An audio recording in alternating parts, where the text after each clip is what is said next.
The Old Man and the Sea. Ernest Miller Hemingway was a renowned American novelist and journalist, considered one of the most significant figures in 20th-century literature. He was known for his distinctively concise and direct writing style, and for crafting profound works that explored the essence of life and human existence. Born in Illinois, USA, in 1899, Hemingway grew up enjoying fishing and hunting in nature. He served as an ambulance driver during World War I, an experience that greatly influenced several of his works, including A Farewell to Arms. During the 1920s, he lived in Paris, where he was exposed to French and Spanish culture and associated with the lost generation of writers. He later worked as a journalist, covering the Spanish Civil War and World War II, while continuing his literary career. His major works include The Sun Also Rises, For Whom the Bell Tolls, and The Old Man and the Sea. The Old Man and the Sea won the Pulitzer Prize in 1953 and played a crucial role in Hemingway being awarded the Nobel Prize in Literature in 1954.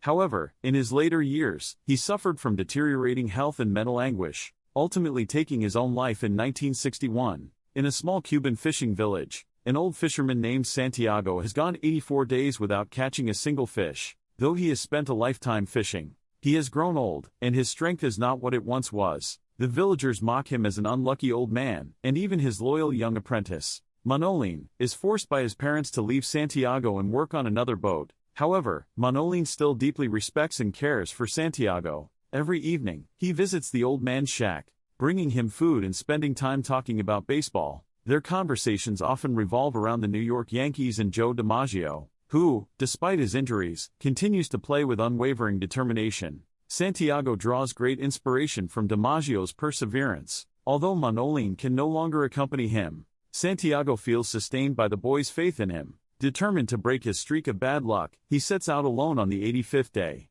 venturing farther into the sea in pursuit of a great catch. At dawn, Santiago sails into deep waters, fully aware of his diminishing strength, but relying on his experience and wisdom. He carefully studies the movements of the birds and waves to locate fish and casts his line at the right depth. After long hours of waiting, a massive marlin takes the bait. It is the largest fish Santiago has ever seen, and he immediately realizes that pulling it in will not be easy. Instead, the powerful marlin begins, dragging Santiago's small boat farther out to sea. For 3 days, the old man and the marlin engage in an intense battle of endurance. The fish is incredibly strong and intelligent, forcing Santiago to hold onto the line while maintaining his balance, carefully conserving his strength. As time passes, deep cuts form on his hands, and he grows weak from hunger and dehydration. Yet, he refuses to give up. A man can be destroyed but not defeated, he reminds himself. He draws strength from memories of Joe DiMaggio, who continued to play despite his injuries, and from the thought that Manolín is waiting for him back home.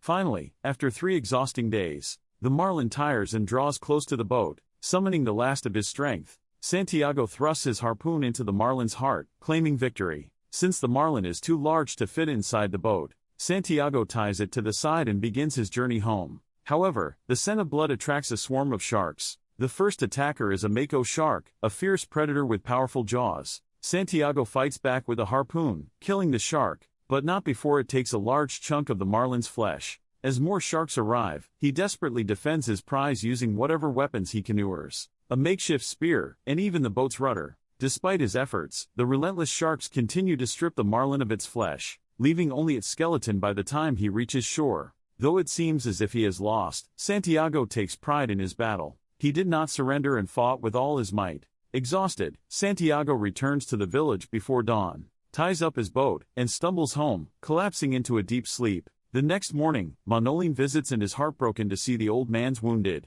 hands, evidence of his struggle. He vows never to leave Santiago alone again, despite his parents' objections. Meanwhile, villagers gather around the enormous marlin skeleton at the harbor, marveling at its sheer size. Though Santiago could not keep the fish's flesh, its remains prove the greatness of his catch. In the novel's final scene, Santiago dreams of lions playing along the African shore, visions from his youth that symbolize his strength and enduring spirit. Even in apparent failure, hope remains. Though physically frail, Santiago's indomitable spirit endures. Passing on to Manolín, his struggle was not in vain. His perseverance itself is a triumph. The Old Man and the Sea is not just a simple tale about a fisherman. It explores the limits of human endurance, the relationship between man and nature, and the bonds between generations. The novel reminds us of the true meaning of victory and the enduring value of struggle.